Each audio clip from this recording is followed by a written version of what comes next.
Estamos de volta para o DF em Pauta Podcast e você, o nosso convidado especial. Aqui nós temos como praxe, como critério, a democracia, o bate-papo, a verdade, o compromisso com cada um de vocês que estão acompanhando e sempre compartilham, se inscrevem no nosso canal, deixa seus comentários. Isso é muito importante, continuar levando conteúdo de qualidade. Aqui é o espaço aberto para o diálogo, para a conversa. E aí, nesse momento, é o momento das eleições. Nós estamos ainda num período pré-eleitoral, no defeso eleitoral, no qual ainda estamos recebendo alguns pré-candidatos, ainda não candidatos, mesmo que tenham passado pelas convenções. Hoje, o último dia para as convenções eleitorais, onde os nomes serão colocados à disposição para o eleitorado do Distrito Federal. E hoje nós estamos recebendo o pré-candidato Henrique Durães, lá da cidade de Sobradinho, e um jovem na política, mostrando que é importante a voz da juventude também nesse sistema eleitoral. Seja muito bem-vindo, Henrique, aos microfones do DF em Pauta. Nós ficamos muito satisfeitos com a sua presença. Fique à vontade. Obrigado. O prazer é meu que está aqui. E bom dia. E como você disse, sou Henrique Durães. Eu tenho 23 anos e eu estou como pré-candidato a deputado distrital pelo Partido Missão. Veja que bacana. Partido Missão é um partido muito novo, tem menos de um ano já de existência, e um jovem de 23 anos com o seu nome à disposição para concorrer a uma vaga na Câmara Legislativa. Mas quem é esse jovem? Quem é Henrique Durães? Eu, como você disse, eu nasci em Sobradinho, né? E eu acompanho a política, né? As coisas da política, assim, principalmente local, desde pequeno. Desde, assim, adolescente, jovem, quando eu entrei mais ou menos ali no ensino médio, no 9º ano. E é um assunto que eu sempre gostei, né? E, assim, infelizmente, os exemplos políticos no Brasil não são tão bons, né? Comparado com outros países. E eu sempre vi a política como uma forma legal de trabalhar. Sempre me vi trabalhando com isso, né? Antes de querer me candidatar, entrar na corrida eleitoral, eu já mexia com política, né? Só que com outras pessoas, outros políticos. E agora, meu objetivo é entrar lá e fazer as coisas mais diretamente, vamos dizer assim. E tá sendo uma experiência bem agradável, bem legal, sabe? Eu tô conhecendo muito sobre esse universo da política. Obviamente, tem as coisas podres, as coisas ruins, mas também tem o lado bom, tem as coisas boas também que não são muito enaltecidas, né? Porque as coisas ruins geralmente sobressaem, fazem mais barulho. Mas esse é o Henrique, é uma pessoa que gosta muito dessa área política. Muito bom. Eu gosto de trazer um assunto para todos que aqui sentam nessa cadeira, de que se você não tem nada que desabone a sua conduta, geralmente na política se cria alguma coisinha ali para poder tentar manchar a sua imagem. Mas você, trazendo agora mais para a gente conhecer toda a sua trajetória, você já terminou todos os seus estudos, já está trabalhando com alguma coisa especificamente? Eu já terminei meus estudos, eu sou formado em bacharel em Direito, né? Mas atualmente, eu me formei ano passado, em 2025. Bacana. Atualmente como eu tô mais focado na eleição, então eu tô trabalhando mais de forma autônoma, né? Para juntar um dinheiro. Tô trabalhando com feira, né? Fazendo feiras. Eu trabalho para uma empresa chamada Do Porquinho, né? Que é uma empresa de charcutaria, vende pães. E aí eu faço feira para eles vendo, entendeu? E esse é um trabalho que ele é muito flexível, porque ele permite com que eu consiga juntar uma grana, consiga trabalhar e consiga também participar da campanha, da pré-campanha, fazer as coisas que eu tenho que fazer, sabe? E aí, quando você começa a fazer já pré-campanha, algumas ações, possivelmente você tem algum trabalho comunitário já, você já tem ações com a própria comunidade. qual seria um trabalho comunitário que você já tem realizado, algum desenvolvimento de atividade? Ó, no momento, o único, assim, vamos dizer, acho que a única forma que eu contribuo, assim, com comunidade, com uma comunidade, assim, mais carente, Uhum. é com tem uma associação, que é associada à igreja que eu frequento, que eu sou membro, que ela ajuda no atendimento aos mais necessitados, sabe? Moradores de rua, viciados. E aí eu contribuo com essa empresa, essa Com essa comunidade, instituição, com essa né? instituição, isso, Uhum. essa é a palavra. Aí essa é a única que eu faço, assim, mais diretamente, sabe? Agora, durante as feiras eu tenho a oportunidade de conversar com muitas pessoas, né? Porque eu faço feiras em vários lugares, na Asa Norte, no Ibama, faço no Empório. Então eu tenho muitas oportunidades de conversar com pessoas de todos os lugares possíveis, assim, de diferentes situações, né? E aí é legal isso, né? Porque eu posso, né, conhecer melhor a situação de cada um. E qual foi o time que você teve para virar essa chave e falar, vou botar meu nome à disposição para uma eleição?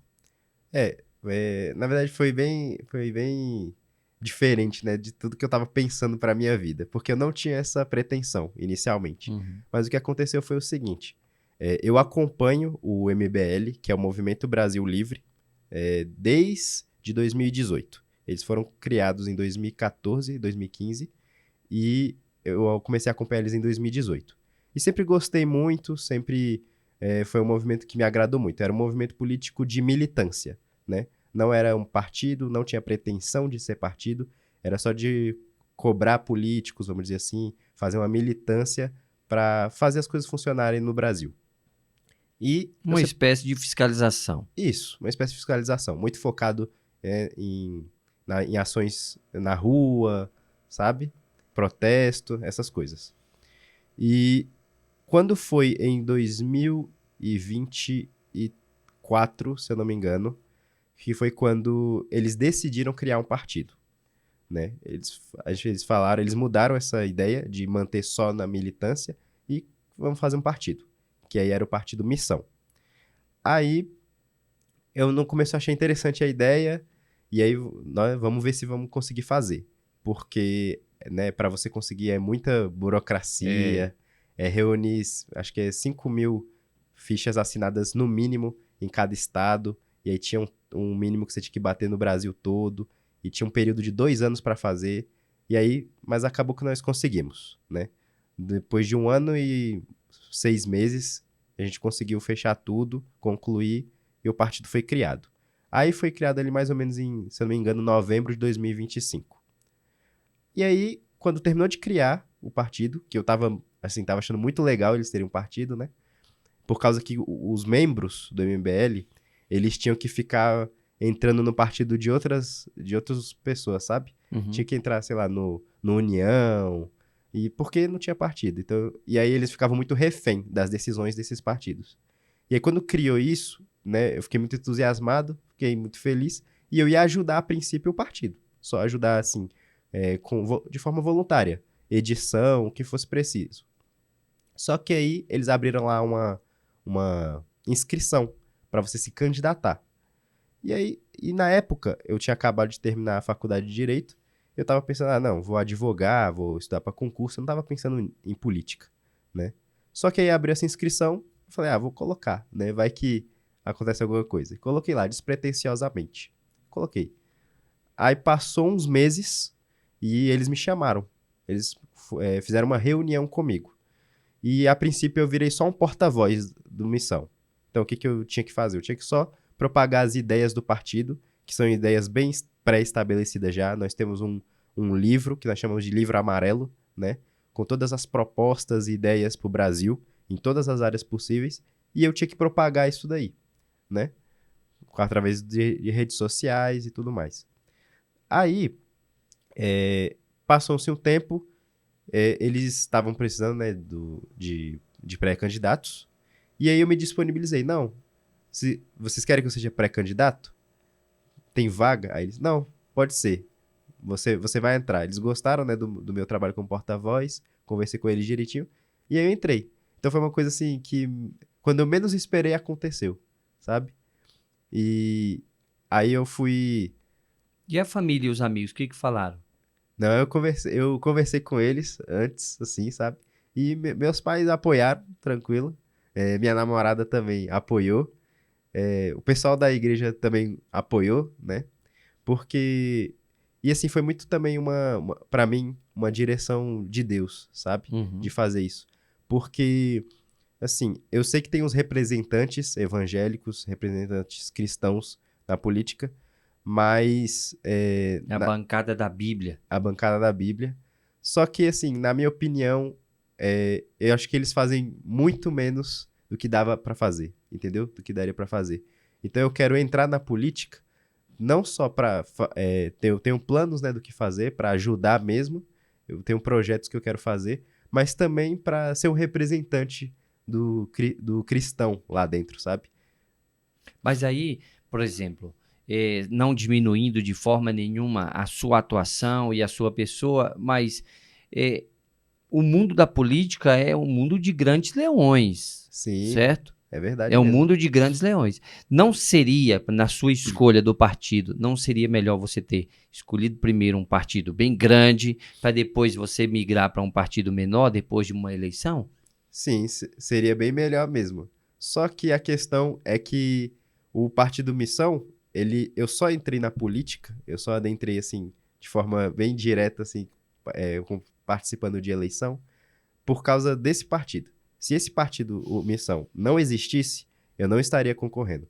Porque ele é um partido que todas as formas como ele funciona, todas as leis e como é feito as coisas dentro dele, né, administrativamente, é feito para que você siga o que tá a doutrina, vamos dizer assim, do partido, o que tá no partido. Você não pode fugir das propostas do partido e caso você fuja, você tá fora.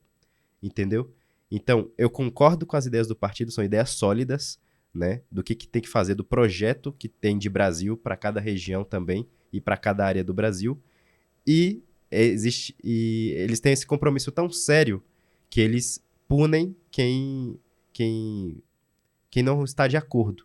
Então, por exemplo, se eu não me engano, no Paraná teve um deputado eleito lá, só que foi eleito por outro.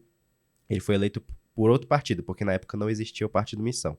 Só que ele fazia parte do MBL, né? Que é a fonte que foi criado o Missão. E ele simplesmente ele parou de trabalhar. Ele não estava trabalhando. Ele não tava roubando, não se envolveu com corrupção, estava limpo o nome dele. Só que ele simplesmente não estava trabalhando. Ele estava vivendo assim, só de viralizar na internet, entendeu? E aí o partido alertou ele, falou que ele tinha que fazer os projetos e tudo mais. Ele não fez, continuou, né, ocioso. E aí foi lá e o partido teve a decisão de expulsar ele. Ele foi tirado do partido e todas as pessoas que trabalhavam com ele, né, que faziam parte do time dele, que também são da missão, também são do MBL, por conta própria, por livre e espontânea vontade, decidiram sair, entendeu? Decidiram abandonar o trabalho lá com ele e sair fora, por causa que ele não representava bem o partido. Então, fora outros casos também, que teve um outro candidato lá da Bahia, que aí sim, esse cometeu corrupção, aí eles já expulsaram, já tiraram logo de cara. Então, é um partido que leva muito a sério isso, entendeu? Essa questão de tanto de colocar o projeto em prática, trabalhar pelo projeto de Brasil que nós temos, quanto não se corromper, que é o mínimo, né? Não fazer o que é errado, que é o mínimo. Então, por causa disso, por causa dessa seriedade que o partido tem, e eu concordar com os valores, é que eu entrei. E não valeria a pena para mim entrar num partido maior, que eu não poderia trabalhar da forma que eu acho que é o certo, e só porque é mais provável de eu vencer, vamos dizer assim, a eleição. Nós sabemos que o sistema político no nosso país, se você não está dentro do sistema, você não consegue governar. Se você não Sim. está dentro do sistema, você tem dificuldade até de atuar, que seja isoladamente, mesmo que você não participe de coligação com o governo, seja oposição ou não, você vai ter dificuldade.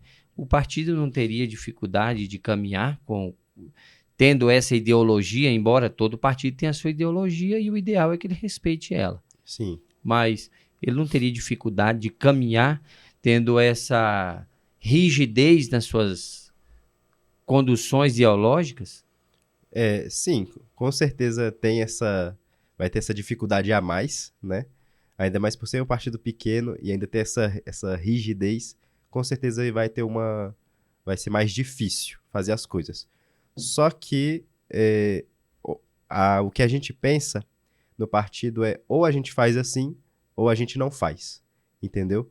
Porque não é nem que a gente menospreza as outras pessoas, os outros políticos, né? Os outros partidos. Não, não é isso. Tem os bons políticos em todo partido, tem em toda a área, né? E só que a gente vê que não existe ninguém, nenhum outro partido, nenhum outro político que está tão empenhado e com propostas sólidas para fazer o que a gente acredita que é o certo. Então, por conta disso, né, o partido tem essa premissa tão rígida.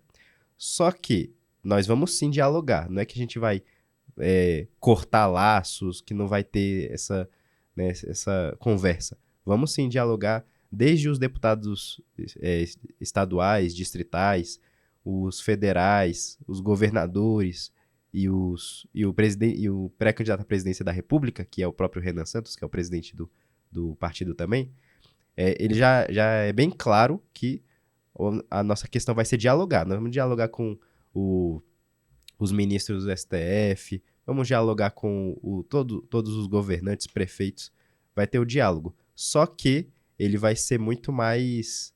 Ele vai ser pouco maleável, pouco flexível, entendeu? A gente vai ter que saber jogar isso daí, entendeu? Saber conduzir isso. Mas diálogo sem flexibilidade é mais difícil. É mais difícil. Só que flexibilidade no sentido de, tipo assim, não vamos vender a mãe pra fazer as coisas, entendeu? Não vamos vender os nossos princípios, os nossos valores pra fazer as coisas. É mais ou menos nesse sentido. Entendi. Hoje, na verdade, você coloca seu nome à disposição, né, como pré-candidato a deputado distrital, e aí você começa a conhecer a realidade do Distrito Federal. Isso. Quais serão as 3 maiores dificuldades que você, Henrique, identifica no Distrito Federal? Eu acho que, se eu fosse colocar, vamos começar pela primeira. Eu acho que a maior dificuldade que eu vejo atuando como um deputado distrital, caso eleito, seria resolver o que eu considero o maior problema do DF, que é a desigualdade entre as regiões administrativas. A desigualdade muito grande, né? Exagerada entre as regiões administrativas. Porque o que nós temos?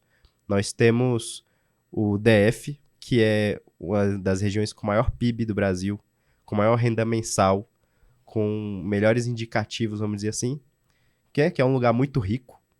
E, ao mesmo tempo, você tem as regiões periféricas com o mesmo nível de dificuldade e baixa condições, né, e condições ruins, comparados a outras regiões mais pobres do Nordeste, por exemplo, do Rio, que é bem parecido com o Rio, né? Que nós temos regiões muito ricas no Rio e, ao mesmo tempo, muito pobre. A mesma coisa acontece no DF. E esse problema de muita desigualdade social, muita desigualdade entre regiões, é um problema que eu vejo que vai ser o mais difícil de lidar, até para um governador. Porque para um deputado distrital é mais difícil ainda, porque eu não poderia chegar e falar o que deve ser feito, agir diretamente, né? Porque eu vou mais legislar, fiscalizar o que tem que fazer, né? Mas aí você pega, por exemplo, a região do Sol Nascente. Vamos pegar que talvez seja a região mais pobre do DF, talvez. O Sol Nascente, ele tem aquele... Qual é o maior problema dele? É a infraestrutura, né? A maioria das regiões administrativas mais periféricas do DF, o maior problema é a infraestrutura. Infraestrutura básica. Não estamos falando de coisa grande, né? Estamos falando de infraestrutura básica.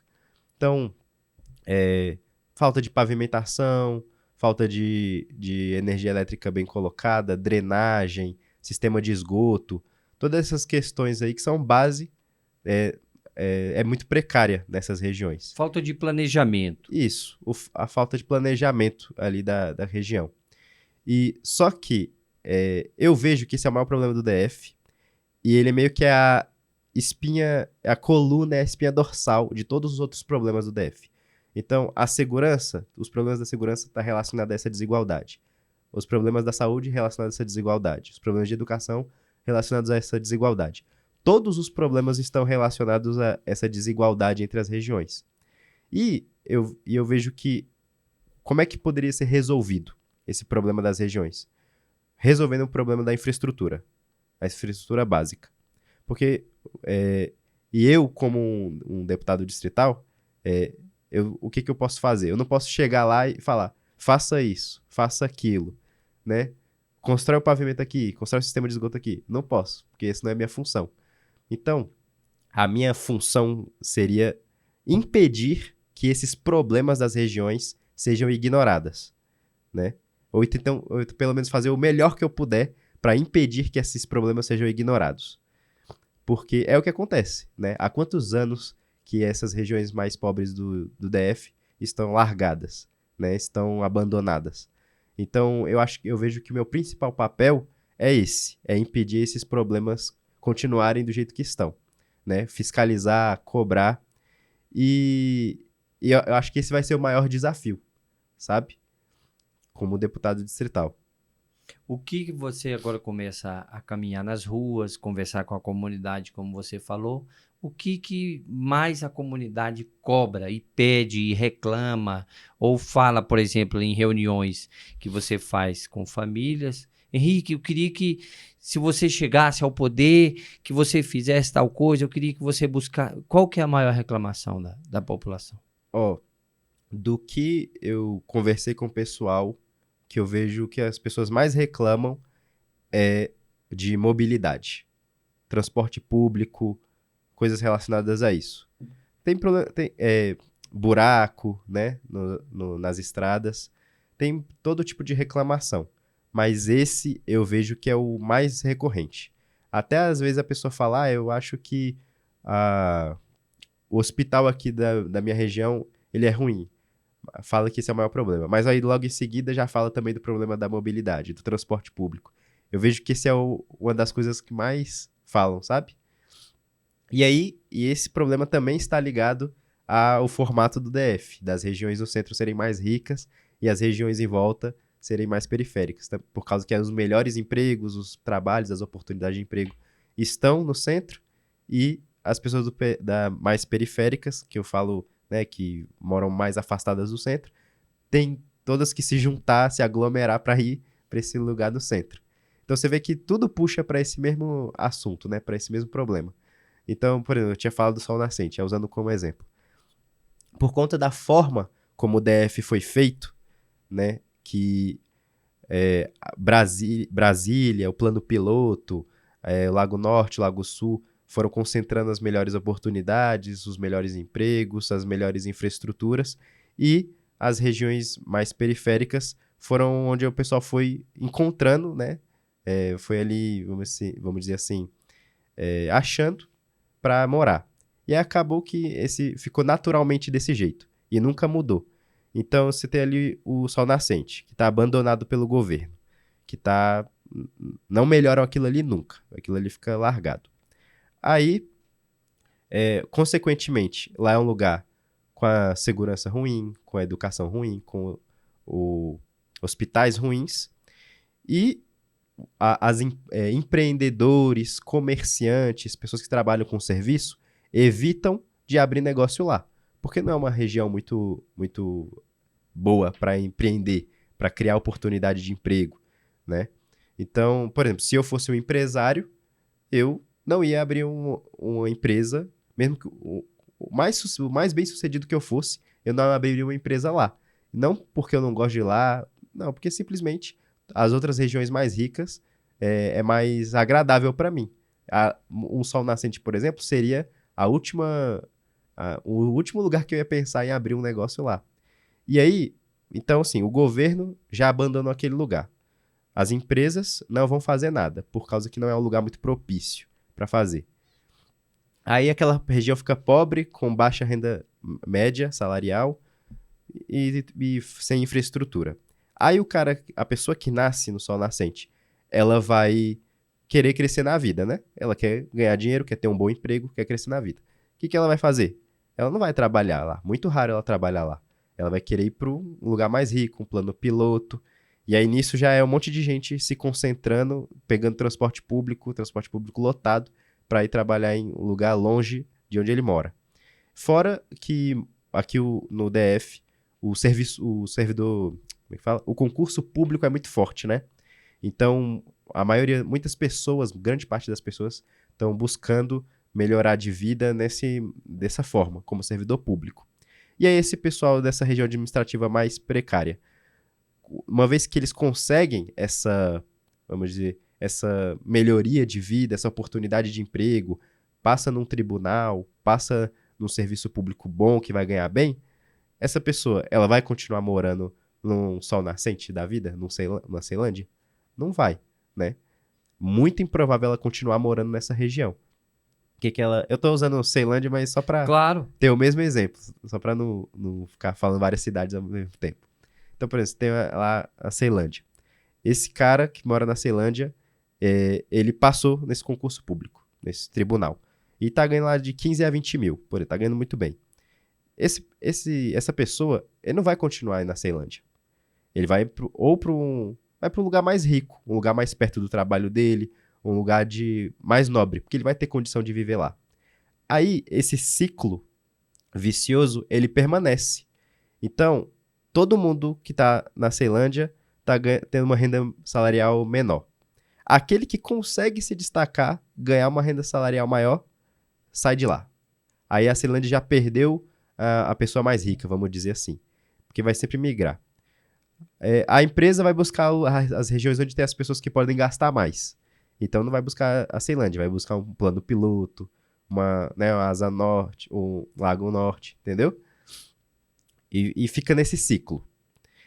Agora, a partir do momento que a gente consegue melhorar a infraestrutura da Ceilândia, vamos supor, conseguimos fazer tudo de bom lá. Ali ficou um lugar pavimentado, arborizado, energia elétrica funciona, não fica sendo cortada, a água também não é abastecida normalmente, não é cortada, segurança top, educação boa, saúde boa, tudo. Você concorda comigo que a partir desse momento que isso acontece, aquele cara que passou no concurso público bom, que conseguiu um emprego bom, ele já pensa muito bem antes de mudar de lá? Ele pode ser que ele mude, né? Mas pode ser que a probabilidade dele continuar morando na Ceilândia é maior, né? Porque é um lugar bom que ele tá vivendo. Então, aí ele vai começar a reter a Ceilândia, a partir do momento que tá bem, com boa infraestrutura, vai começar a reter esse público, esse pessoal mais rico, e como agora é um lugar bom, minimamente bom, vamos dizer assim, você vai começar a atrair empresa, e no que você atrair empresa, você vai começar a atrair oportunidade de emprego e crescimento, entendeu? Você, então, eleito deputado distrital, como seria, então, uma forma de desenvolver as regiões administrativas para tentar diminuir essa desigualdade em que você tanto falou? Porque, assim, você identificou vários problemas que são de ordem do governo do Distrito Federal, no caso o governador.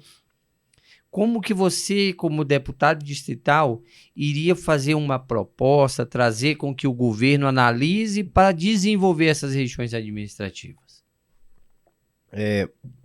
Ótima pergunta. Eu já reformulei durante esse ano, né, um projeto. Eu ainda estou estudando bastante ele para ver, inclusive, os contras, né, o que poderia surgir contra a minha ideia, vamos dizer assim, meu plano de governo, né, meu projeto de deputado distrital, e é o seguinte, primeiro que assim, o deputado distrital, ele é mais fiscalizador, né, ele vai legislar, fiscalizar, ele não faz nada muito diretamente, né. A função dele, na verdade, a atribuição do deputado distrital, ela é de fiscalizar o executivo e produzir leis. É isso. E produzir leis. Isso. Então, o que eu tenho em mente, né? Como é que eu quero atuar, caso eleito? Uhum. Eu quero fazer o seguinte. Primeiro, coisas mais básicas. Fiscalizar, impedir corrupção, qualquer tipo de falcatrua assim, né? Votar contra, tentar barrar qualquer tipo de lei que eu considere que vá ser ruim para o povo, né? Então essas coisas básicas assim, eu quero fazer assim bem feito, sabe? Na hora de cobrar, vamos dizer assim, na hora de fiscalizar um dinheiro que está sendo roubado, um dinheiro que está sendo mal usado, eu quero usar mesmo minhas redes sociais, eu quero fazer barulho, vamos dizer assim, porque eu quero fazer o máximo que eu puder para impedir que isso aconteça. Agora, com relação ao projeto que eu tenho, o que eu posso fazer para melhorar a infraestrutura, né, que é o que eu considero o pior problema do DF, o que eu penso é o seguinte: a partir do momento que eu for eleito, eu quero primeiro organizar os dados, se possível da forma mais transparente que puder, para que a população também tenha acesso. Os dados com quais são as regiões administrativas, quais são os problemas de cada uma e qual que tem prioridade. Quais são as regiões administrativas mais precárias que precisam de mais ajuda urgentemente. E fazer tipo um ranking, sabe? Bem esquematizado assim. Esse seria o primeiro passo para resolver esse problema da infraestrutura. Porque tem que organizar, né? Fazer uma coisa bem organizada para conduzir bem, para começar bem. E a partir disso, a partir do momento que eu já sei quais são os problemas das regiões, de forma, vamos dizer assim, matemática, né? Não é só achismo, o pessoal de cada região reclama disso, mas eu tenho que ver realmente se aquilo ali é o maior problema, se aquilo ali é a prioridade, entendeu? Mas a partir do momento que está organizado, que eu organizei, aí eu quero fazer um plano. Eu quero fazer planos, eu tenho que ter uma equipe para isso, né? Que aí é uma equipe que eu vou montar como deputado distrital, e eu quero fazer planos de como resolver cada problema. Então, o problema da Ceilândia é infraestrutura, pavimentação, por exemplo, buraco. Tá identificado. O problema, sei lá, de Planaltina é muita poeira, só um exemplo. O problema de Sobradinho é saúde. O problema da Fercal é segurança. Aí eu vou, a partir do momento que eu estabeleci, eu vou criar um plano para cada um. Pode ser por audiência pública, né? Eu posso fazer audiências nesses lugares para ouvir a população. Eu vou conversando com o meu time e a partir do momento que eu montei um plano do que eu tenho que fazer, né? A meta, vamos dizer assim, do que fazer em cada região, aí esse é o momento de começar a cobrar e fiscalizar o executivo para fazer o que eu planejei, entendeu? Não que eu vá mandar nele, mas, por exemplo, o problema da Ceilândia é esse aqui. Então aí, qual vai ser o plano? Eu tenho que conduzir esse problema para o executivo, tem que alertar eles, tem que dizer tudo o que está acontecendo. Eu quero deixar mastigado. E tem que colocar emenda também, porque só falar, tem que fazer sem botar o dinheiro, não resolve. Colocar as emendas impositivas, com certeza. Minhas emendas impositivas vão ser todas para isso, para infraestrutura. E aí eu alertei, falei pro executivo, esse aqui é o problema. Tá aqui mastigadinho, quanto de dinheiro que você precisa de emenda impositiva? Eu passo, né, porque se não me engano são 34 milhões, né, que tem mais ou menos um deputado distrital de emenda impositiva, emenda parlamentar. Aí, então aqui. Por exercício. Por exercício. Então aqui, é isso aqui que você precisa. Então eu passo para você. O que eu puder contribuir para o executivo resolver aquele problema, eu vou fazer. Só que aí tem a questão de fiscalizar, porque eu quero que seja feito. Eu não quero só falar para fazer e pronto, agora se vira. Não, eu quero ficar ali em cima para que seja feito, né? E estabelecer um prazo também, porque não tem como esperar mais, entendeu? Essas regiões elas já estão desse jeito há muitos anos. Você é jovem e entrando agora na política, você também olha vários jovens nas caminhadas que você faz, reuniões com famílias e comunidades. Você vê vários jovens aí também buscando muita coisa. Como qualificar e dar oportunidade de trabalho, na saída do ensino médio, como aproveitar e dar oportunidade para esse jovem? Ó, eu acho que, e até falando por mim mesmo também, né, que terminei a faculdade agora, o DF, infelizmente, ele tem pouco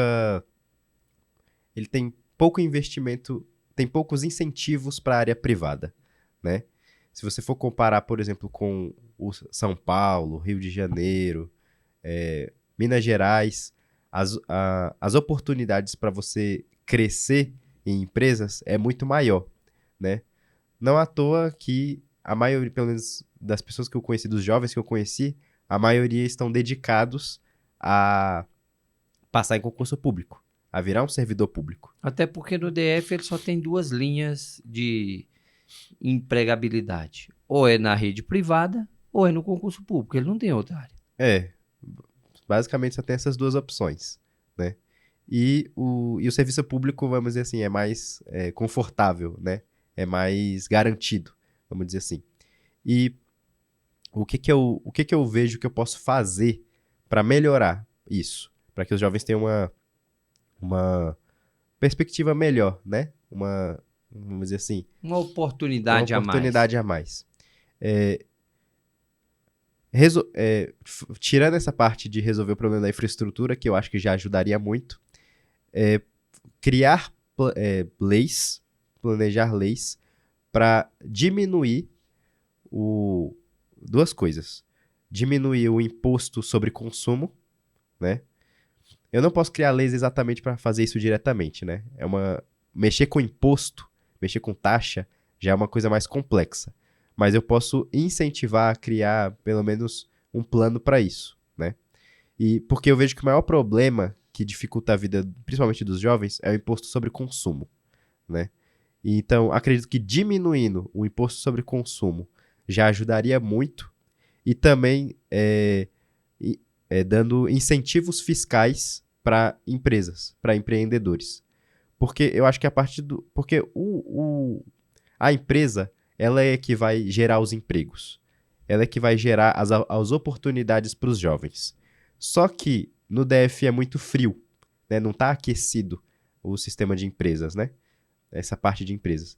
Então eu acho que a melhor coisa que eu poderia contribuir com esse aspecto para os jovens seria fomentando empresas privadas. Entendi. Quando você diminui imposto, automaticamente o governo deixa de arrecadar imposto. Isso. O governo não produz dinheiro, ele não faz dinheiro. Sim. Ele consegue fazer com que a máquina gire com o imposto gerado pelo cidadão. Todos nós aqui, você paga imposto, eu pago, todo mundo. Por mais que a gente não pague satisfeito, mas a gente paga. Não tem jeito. É uma coisa em que é inerente ao cidadão brasileiro, pagar o imposto. Isso. Mas quando você quer cortar o imposto, você tem que pensar numa outra coisa. Onde que você vai fazer, porque aquele valor ali era para pagar tal coisa, era para poder fazer com que a máquina continue girando. Quando você corta gasto de algum lugar, você tem que trazer dinheiro de outro. Sim. Como que você vai fazer isso? Nessa situação de retira de um lugar, porque quando você tira de um, o outro vai faltar. Sim. A respeito disso, eu penso o seguinte. Calma que eu perdi a palavra. Porque assim, realmente, quando você tira de um canto, você tem que abastecer de outro, né? Só que, uma primeira coisa que eu quero ressaltar, o DF, ele tem muito dinheiro. Ele arrecada muito dinheiro. Principalmente por conta do nosso pacto federativo, né, de pegar dinheiro de outras regiões, e muito, muito se concentra no DF. Então, o DF tem muito recurso, muito dinheiro mesmo. Então, o nosso problema não é de falta de dinheiro. Nós temos isso de sobra. O problema é como usar. Só que eu também não posso sair cortando o imposto e achar que pronto, vou resolver o problema cortando imposto. Exatamente. Então, o que eu estou querendo dizer com isso beleza, o DF tem muito dinheiro, ele é muito rico, recebe muito dinheiro, então dá para fazer cortes, dá para diminuir imposto, sem abastecer na mesma proporção em outras áreas. Dá para fazer isso, por causa que é um como eu falei, o DF é muito rico. Então, eu acho que a melhor forma o melhor sistema que tem para imposto é copiar o tipo a forma como funciona em alguns países europeus, por exemplo. Como é que eles, por exemplo, a Suécia. A Suécia funciona como? O imposto sobre consumo é bem baixo, é muito baixo, e o imposto sobre renda, né, o imposto de renda, é alto. Mas, em compensação, todos os serviços públicos são de alta qualidade, né? Educação de qualidade, saúde de qualidade, tudo. Então, eu vejo da mesma forma para o DF. O imposto sobre consumo, quem ele mais prejudica é o pobre. É a pessoa mais pobre. Porque ele vai pagar mais proporcionalmente falando. Porque o rico, a pessoa que é rica, que é empresário, que vende as coisas, vai aumentar o preço conforme o imposto aumentar. Né? Então o pobre, ele é mais prejudicado com o imposto sobre consumo.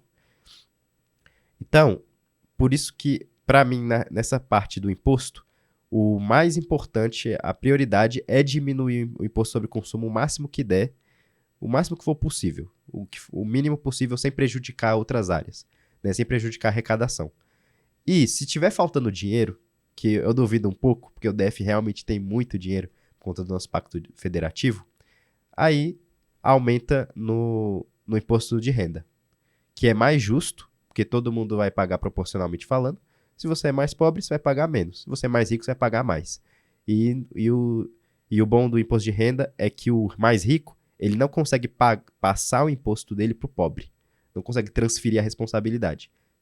Diferente do que acontece no imposto sobre o consumo, que o rico consegue fazer essa transferência. A gente precisa entender uma coisa. O DF tem muito recurso financeiro por conta do repasse constitucional, que é muito importante e faz a diferença no DF. Só que, assim, muitas vezes, para que a gente possa entender o que você está falando, muitas vezes a dona Maria, o seu José, que está acompanhando o nosso podcast aqui no DF em Pauta, fica pensando, poxa, mas se tem o dinheiro, por que não está resolvendo? Alguém lá na Bahia sai de lá e vem ser atendido aqui, por exemplo, na assistência social, na saúde, na segurança, em alguma área do Distrito Federal. Aí ele vem aqui e é atendido como cidadão comum. É atendido tudo mais e depois ele volta para seu estado de origem. Só que tem um detalhe, o imposto em que essa pessoa que veio de lá e foi atendido aqui, está lá no município dele. Sim. Está lá no município dele, não está aqui. Exatamente. Uma hora essa conta não vai bater. Uma hora esse cálculo não vai fechar. Mas deixemos esse debate de cálculo constitucional, dessa questão, para as nossas entrevistas com os governadores que virão à frente. Beleza? Exatamente. Vamos nos prender aqui à questão do deputado distrital. Você eleito deputado distrital, você está vindo, por exemplo, de um movimento que é o MBL, que preza, né, pela sua ideologia. No papel está escrito desse jeito, né? Isso. Pela sua ideologia, uma transparência, uma clareza, anticorrupção e toda aquela bandeira que o MBL sempre levantou.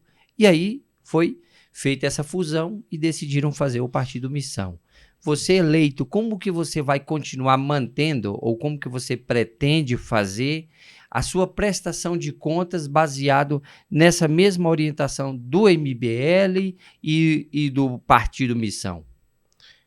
Eu pretendo continuar fazendo isso da mesma forma que os meus pares do partido já fazem. Que é como?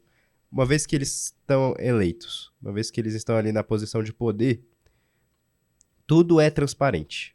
Tudo, eles vamos supor assim, não colocam sigilo em nada. Tudo é transparente. Então, quanto gasta? Tá aqui. Quantos assessores tem? Tá aqui. Eu vou colocar tal dinheiro em tal lugar. A pessoa faz um vídeo explicando. Vou colocar tanto em tal projeto, vou usar tanto para fazer tal coisa, tudo transparente. Essa é uma regra básica do nosso partido para que todos os nossos poucos eleitos, né, que nós temos no momento, fazem, né? E poucos eleitos porque eles se elegeram antes por outros partidos e esse ano conseguiram migrar, Uhum. isso. Então, por exemplo, o Kim Kataguiri é um exemplo. O Kim Kataguiri, todo projeto que ele faz, todo gasto que ele faz, ele tá lá nas redes sociais dele, ó, eu vou fazer tal coisa, e se questionar, ele passa, entendeu? O Guto Zacarias, também, que é de São Paulo, mesma coisa.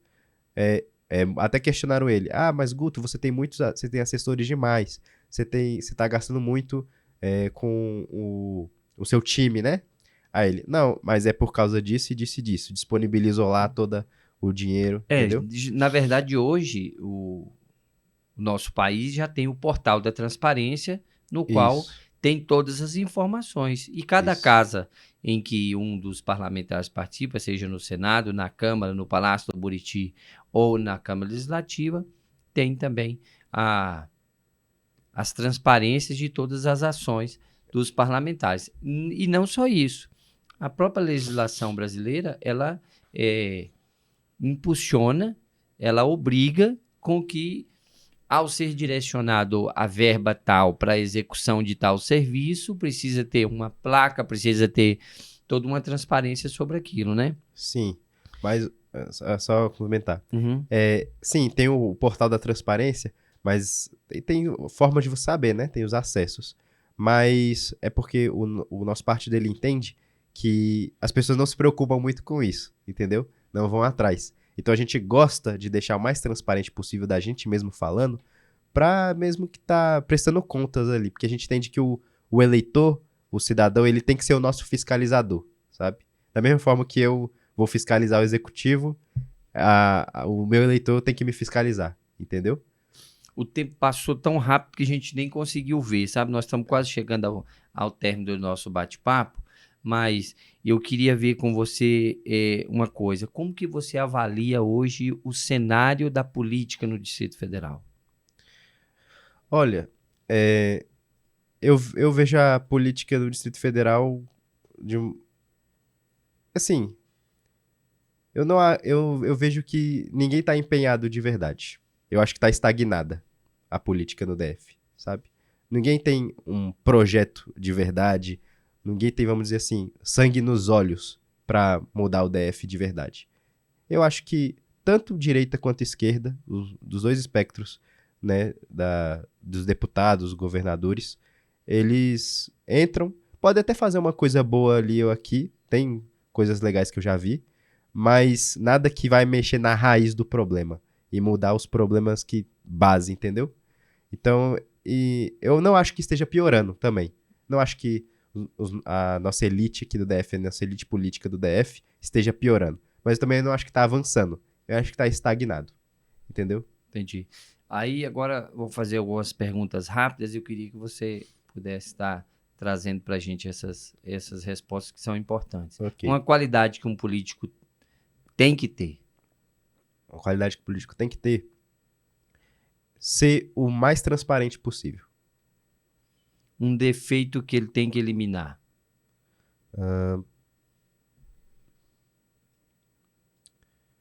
Um defeito que tem que eliminar. Na política. Eu acho que Tem muita coisa errada na política. tem, mas Só se eu precisa fosse de uma. escolher uma, Escolhe uma aí só. não ser, vamos dizer assim, que seria o contrário de ser transparente, não ser dissimulado, entendeu? Não fingir ser algo que ele não é ou que ele não acredita. Entendi. Um político que você admira. O Kim Kataguiri. Um livro que marcou a sua vida. Um livro que marcou minha vida? É. Fora a Bíblia, que é o meu... Não, se for a Bíblia, é a Bíblia. Aí É a é Bíblia, com com você. certeza. Aí é com você. Sem dúvida a Bíblia. Prioridade caso você seja eleito. Impedir que os governantes continuem ignorando os problemas do DF. E aí você decidiu sair lá na frente, no tempo que você achar que deve, da vida pública. As pessoas vão lembrar de você, como que você quer que as pessoas lembrem? Ah, o Henrique, o deputado Henrique foi... Como é que você quer essa lembrança das pessoas sobre você? Eu quero que depois as pessoas me lembrem como alguém que tá o tempo todo rodando o DF e conversando com as pessoas e tentando resolver o problema do DF no geral. É alguém que tá o tempo todo presente. E aí, agora chegando ao término, eu queria que você deixasse uma mensagem aos eleitores do Distrito Federal. A gente ainda no prazo do defesa eleitoral, não podemos, ainda não é permitido o pedido explícito de voto, mas deixa uma mensagem aos eleitores aqui do Distrito Federal. A mensagem que eu tenho para os eleitores aqui do Distrito Federal é que vocês precisam urgentemente entender, compreender que vocês têm muita força, vocês têm muito poder, que tudo que vocês quiserem, tudo que vocês desejarem, se vocês se unirem, se vocês cobrarem, vai acontecer. Porque, infelizmente, as coisas boas do nosso país, na política, elas só acontecem com pressão popular. Em todos os casos que teve mudança brusca no Brasil, foi porque as pessoas se uniram para cobrar. Então, não subestimem o poder que vocês têm. Não achem que um deputado distrital, que um deputado federal, por ser menor, vamos dizer assim, por ter menos poder que um governador, que um presidente da república, eles não podem fazer um monte de coisa para vocês que vocês exigirem, que vocês pedirem. Então, sejam mais interessados na política, mais interessados por mudança e não sejam anestesiados. Não vejam problemas na sua frente e pensem, isso é normal, isso sempre aconteceu. Não seja esse tipo de pessoa.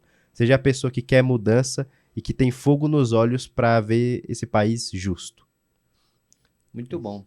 E aqui nós chegamos ao término do nosso programa, do podcast DF em Pauta, um local de debate inclusivo, mas de muito conhecimento, onde nós oferecemos a toda a população do Distrito Federal as oportunidades, os conhecimentos de todos aqueles que colocam o seu nome à disposição aqui das eleições que se avizinham cada vez mais, que começa no dia 16 de agosto, o processo eleitoral. Então, acompanha a nossa página, deixe o seu like, se inscreva no nosso canal. Você é muito importante para todos nós. Forte abraço e até mais.